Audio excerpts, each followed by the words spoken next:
So a little bit about me. I work on our national and state partnerships team at the Education Trust. What that means, it means a lot. It basically means I work a lot with state and local advocates from very diverse communities. So everyone from community leaders to civil rights leaders to sometimes educators to parents. We have a parent fellowship at EdTrust now, business leaders. So I work with a lot of different types of groups all around basically improving education equity, so advancing ed equity. That's our goal at EdTrust. So it's in various different capacities and it looks different everywhere that I go. My background, just a little bit on me, and then I want to learn a little bit more about who's actually in the room. I've heard a little bit, but I want to know a little bit more. So my background is I actually started my career as a teacher. I taught 7th grade social studies in Connecticut, and then I actually taught in DC as well. I taught high school in DC. So I've been a teacher. I've done a lot. I then became a policy analyst at an organization, the National Governors Association. So I worked with governors and state education agencies to basically do a lot of strategic planning and early learning work around the workforce in general in early learning. From there, I joined EdTrust. I did a whole bunch of stuff in between there, including going to law school and deciding I never wanted to practice, and it was the worst mistake I made in my life, but it's fine. I'm here. So I'm gonna go ahead and get started because I don't want to take too long talking. Steve kind of introduced EdTrust. We're a organization that's located, my office is in DC, but we also have offices in California, as well as in Michigan and in New York, which is our newest office, and we basically focus on closing opportunity and achievement gaps. We're well known for our work in data and policy and advocacy. So that's a little bit about the EdTrust. So before I get started with the data equity walk where everyone's gonna get up out their seats, I'm gonna first give you a little bit of background. And the background's gonna be on two things. One is gonna be on the education system with the purpose of just giving you a really high level overview of how our education systems works very quickly so that you can engage better in the data equity walk. And I'll explain that later on, but it's really a tool to really get you to have action in your local communities. So that's why I'm gonna explain the background. The next thing I'm gonna do is explain a little bit of background on the data equity walk. And the purpose of that is really so you'll understand the activity, but also so that you can then take it and use it in your own communities. So we'll start off quickly with a brief introduction on our education system in the United States. So you can click to the next slide, Steve, and you're gonna have to click multiple times. I'm gonna kind of turn so I can see. So the most important thing about this slide you'll notice is that, and click, Steve, multiple times, okay, is that in the United States we have not just one education system, but it's important to understand that we have multiple systems. So you'll notice from this slide, we start off, we have the federal government, but we also have 50 states, we have 15,000 school districts, 100,000 schools, 3.2 million classrooms. So there are multiple levels that you can engage at. At the federal level, in the education system, the role is really around protecting the rights of underserved students, right? That's the biggest role of the federal government. And that means Black students that we talked about today. That means students with disabilities, English learners. So any student group that has been historically underserved, the federal government is focused on protecting. How do they do that? They do it through really funding, right? So it's through funding and through setting broad guidelines. And the newest law for this is the Every Student Succeeds Act. Has everyone heard of that? Raise your hand if you've heard of it. Okay, so I'm gonna tell you a little bit about that. Before I do, I'm gonna make a quick note, is that although the federal government does provide funding for schools, the majority of the funding is really at the state and the local level. So how do they do it through the Every Student Succeeds Act? So first, the Every Student Succeeds Act requires states to, first set expectations for what all students can do, measure what students are on grade level, measure how well schools are serving each group of students, identify schools that are underperforming, and then report information about how schools are doing to families and the public. I'm not going to spend that much time on this slide because I think the most important pieces based on who's in the room are really the state and the district and the school level, because that's where most of you sit. So you can click. States, on the other hand, decide how all these things happen. So all the things that I just mentioned above are the responsibility of the states to figure out how to do them.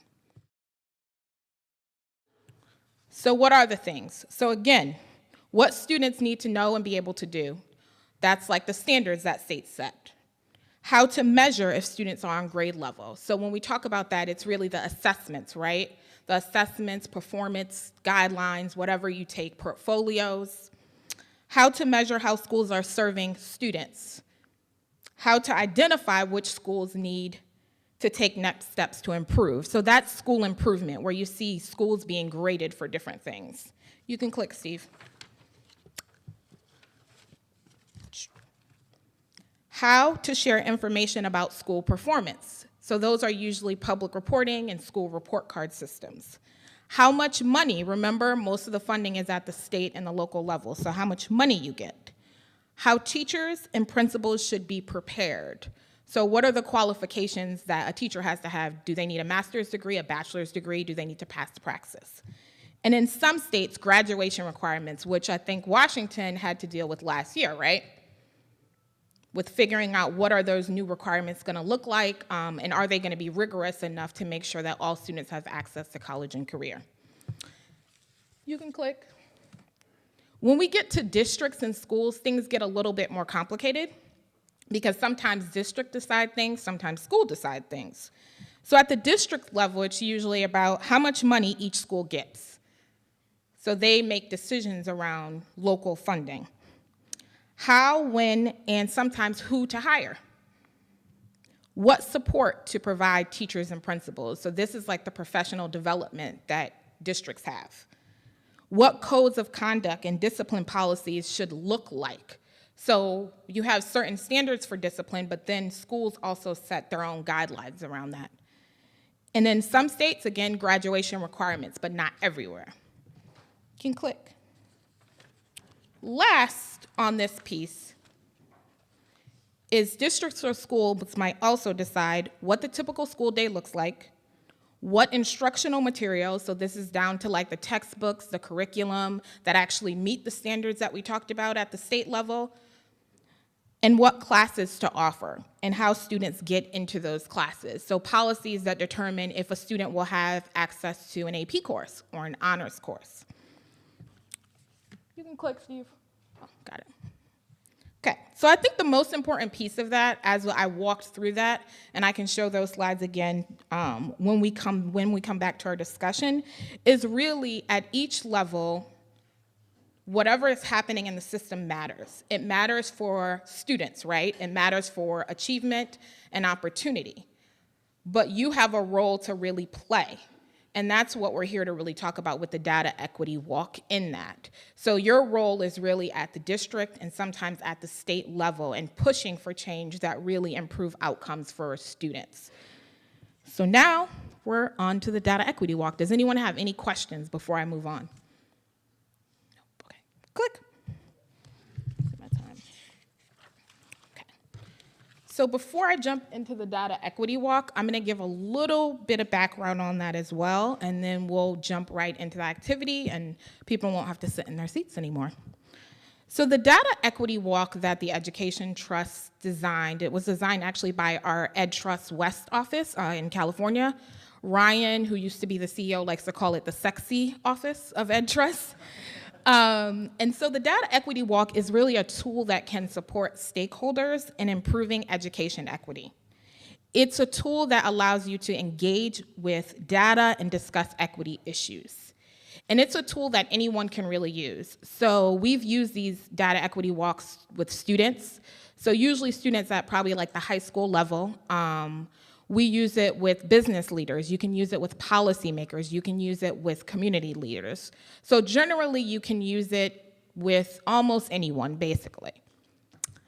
The tool can be used at any point in time, really, but anytime you're using it, there's pros and cons. So right now, schools are being identified for improvement.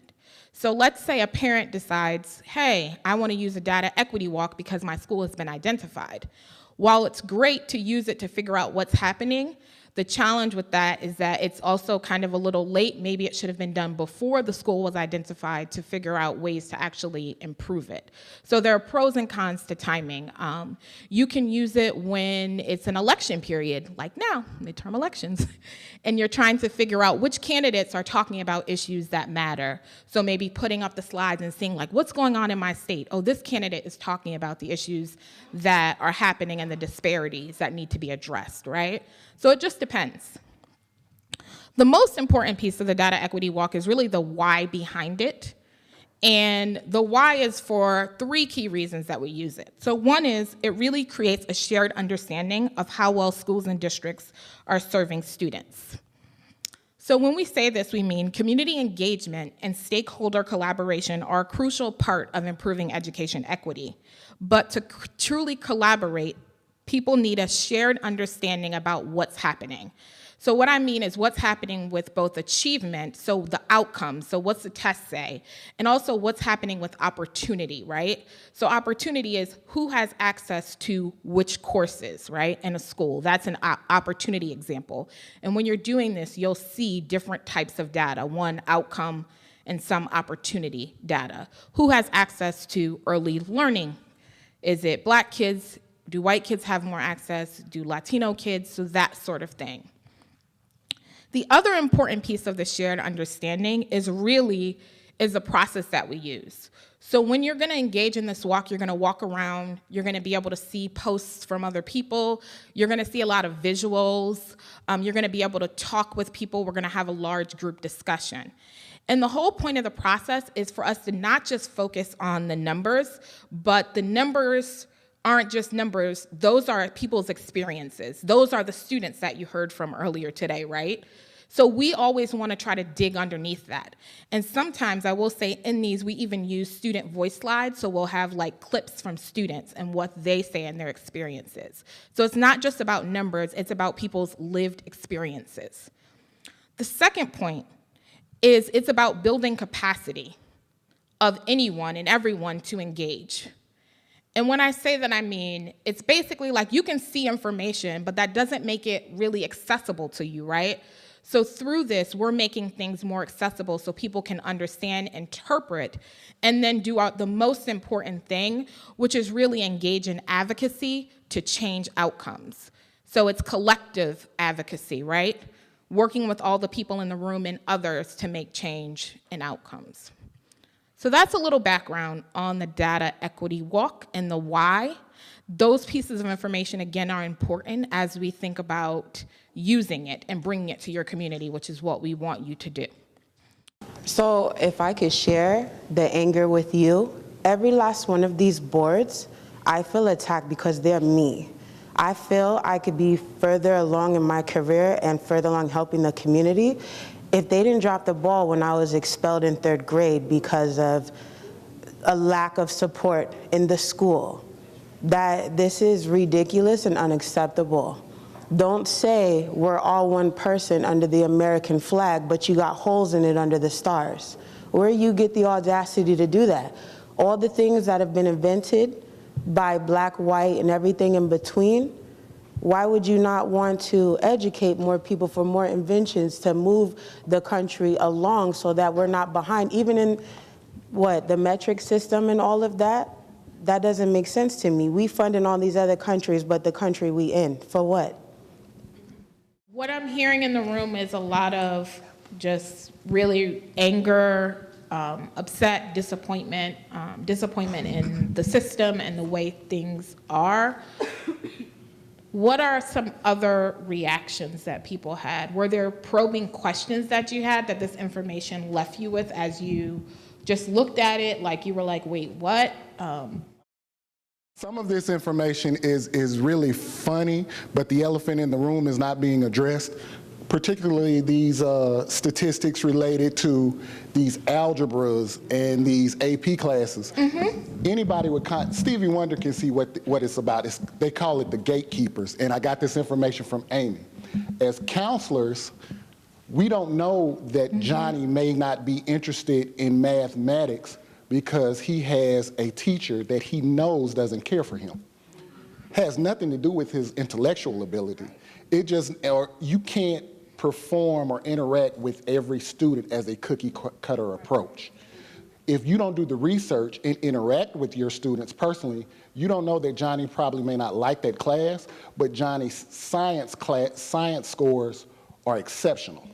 So you put him in those classes and give him a chance, and you'll find out that not only does Johnny perform well in algebra or AP classes, he leads the class. But if there is a counselor, like I had, who I only saw twice in my life, ninth grade to tell me what classes I had, and 12th grade to tell me what my graduation rank was, that is not what counselors are for. So you have to do the research and know your students individually, and we all know most counselors don't look like those that they are counseling. So they don't have any background, they don't have any, I guess the appropriate word would be ethical empathy. Thank you. To know what they need to do to give the child an opportunity to get into those harder, or the word of the day, those rigorous classes, and give them an opportunity to excel. So the gatekeepers, counselors, administrators, need to know that these students are much more than just a face and a number. They're very capable of being successful once you give them the opportunity. But if they don't get the opportunity, you'll never know that. Thank you. And recently, I was at another conference with Urban League, and they were showing again some data.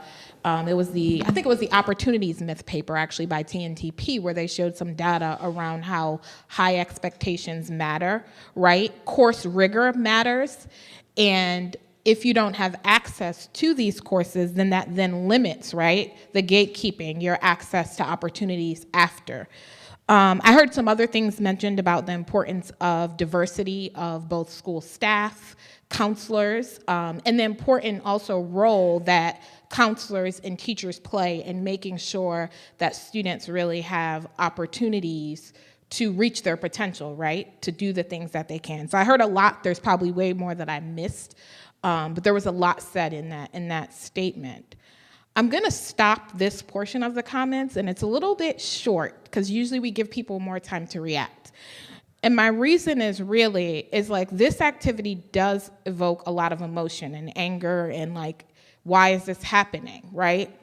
But the beginning of the conversation, I mentioned that the important piece of this is really about solutions and about provoking advocacy, local, state, community advocacy for change, right? And so when you see this information and you're upset by it, we need to figure out how we can start addressing it, what changes we can make within our system to fix these problems. So we can't stay at the level of just being upset. This is a tool for action, right? I said that in the beginning, and that's why I showed you all those places where at the district level, districts decide things on funding. States and local have the most funding. State sets expectations. At the district level, we decide who to hire, right? So I said all those things because it's about what we can do in the room. So I'm going to take 1 second, because I think we have about 5 minutes, and I'm going to take a minute or two. And I want you to, I was going to hold off on this, write down 2 places where you feel like that we need to change based on this data, or maybe it's something that you thought that was missing, that isn't there. So 2 places 2 problems that we need to address, and how you think we can also do it. So that's the solutions portion. And then I'll have a few people share out. So some of the things like some other people already reacted to, it's not a shock, but the expel and suspension rates of students, if we can move closer to getting away from those statistics, and I know for whatever reason, we may never be able to fully just have that gone from our school system, but implementing more restorative circles, so restorative practices. So if a student, a lot of the times in school, when you get into a fight that's with policy, that's you automatically get suspended for that. So instead of automatically suspending students where they're out of school, they're missing education, they're missing their work, instead of that happening, why not have a restorative circle with those students that were involved in the fight and have someone mediate it and talk about the consequences, talk about why that wasn't right, talk about their experiences, talk about why they were angry, instead of suspending them. Now they're learning, and now, it may not work every time, but now you could have restored a relationship with those students in that space. The same thing what happens to teachers. I see a lot of, in particular, African-American students get in trouble for their interactions with their educators. That's another place where we can have restorative circles where the students can sit down with their educators and talk about what's going on, talk about why the conflicts exist. The other piece I want to talk about, I don't know if all of you are familiar, but there's a program called Y Scholars. And so I know a lot of people are angry about the lack of African-American students in AP and honor classes, but we need more programs like Y Scholars. Y Scholars is the academic college readiness program, and they serve African-American, African descent students. Once students are automatically enrolled into this program, they're automatically enrolled into honors and AP classes, and then we support them on the AP track to get them prepared for college, and they also receive college readiness support as well. So these are some of the programs and some of the suggestions that I would have to end these issues in schools. I just want to add to what you're saying here and just suggest that I have two boys that have made it through high school, and they took an AP class. And this is great, but it was their senior year, and it was AP History, and I was surprised to learn that the AP History manual had 2 pages on the transatlantic slave trade, and I began to think that perhaps this was the reason why we don't encourage our students in the AP track, because there is some tricky business going on when it comes to teaching history, the accuracy of it, and you want to just wait till they're, and so there's some tricky nature to that. Also, I wanted to add to what you were saying about my experience. I taught at the Northwest School of Innovative Learning, which is the feeder school for all of the children that get expelled from 36 different school districts along the I-5 corridor, and I worked there for 10 years. And so I originally went in thinking that as a reading specialist, wanting to address learning disabilities, because oftentimes this is the precursor to behavior when you're not able to sit and read and because you have needs that are not addressed. And so I know during No Child Left Behind, learning disabilities were not addressed as if they did not exist, and that this was a problem. And so my approach in the classroom was certainly making the curriculum about issues that were on the table, and behavior was something that had to be addressed initially before we, and so we made it a part of the curriculum, and I think that's possible. So I'll just pause at that point. 2 things popped out for me. There was one chart that showed really poor performance of African American students at really early ages. Mm-hmm. So for me, that's where the fire is. That's where we need to apply some resources. Start really soon, as opposed to waiting until middle school or high school. Mm-hmm. Let's start in early grades, pre-K. Make sure kids are better prepared for that all-important 3rd grade math and reading test. The second thing that stood out to me was the information about the teachers. Mm-hmm. And their the disconnect between the student population and the teacher population. Lots of people have wanted to put an incredible amount of attention on bringing in more African American or teachers of color, and that's a really great thing for us to do. We need to do it, but we also need to address the current core of teachers and their capacity to deal with kids who are not like them. Period. end of sentence. And those who can make it, those who can be successful, we keep those. Those who are not able to be successful need to find something else to do. Real elephant in the room is embedded institutional racism at all levels of the system. And we can incrementally pick off pieces, but until we deal with the system that has all this embedded institutional racism. So is BESR the organization to convene a high-level discussion on institutional racism and the inequities of the current system? Then we might stand a chance at addressing what's not happening in early education, what's not happening as all these data points are there. But institutional racism, that's the elephant in the room. Thank you. My frustration was, and I'm on several committees, state level committees. I'm on several state level committees, including some dealing with the disproportionality on discipline, and on that committee, that EOG-OAC that Steve struggled with at the beginning. I'm on that one, and you name it, I'm on it. But here's where my frustration came in. I've seen a lot of this data that's around the room, but my frustration is that while there's a lot of focus on K-12, we got the same issues in higher ed. We got students who we're graduating those students and supposedly be career ready and college ready, and they get in and they have to deal with all the remedial courses, and we find the persistency rate of those kids graduating is falling slowly but surely because they have to take all those remedial courses to begin with.